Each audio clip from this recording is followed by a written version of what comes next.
Ro'za Normatovani rostdan to'yi shov-shuv bo'ldi va men ochiq ayta olaman, ularni turmushini yoki anaqasini ishonarli emas, kontrakt asosida qurilgan turmushni bilaman. Nima uchun?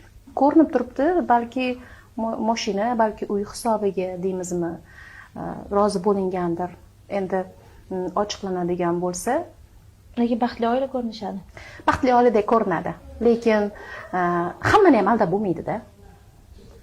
Aldanadigan odamlar bor bu narsaga, lekin Siz hozir mana Ro'za Normatova psixologlarga tosh otgani uchun siz uyga qotyapsizmi yoki o'zingiz? Yo'q, men haqiqatni ko'rganim uchun fikrimni bildirib Qanday o'tyapman. haqiqatni ko'rdingiz, misol uchun?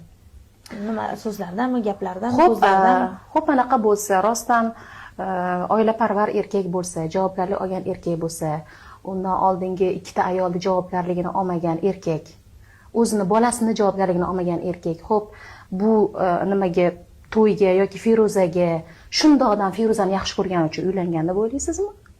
Balki sevgi Qanaqa yo'qolmaydi. sevgi? Qanaqa sevgi? Manfaatlar ustiga qurilgan ko'rinib turibdi-yu, haqiqatda hamma bilib turibdi. Shunchaki kimdir shundoq shart aytmayapti.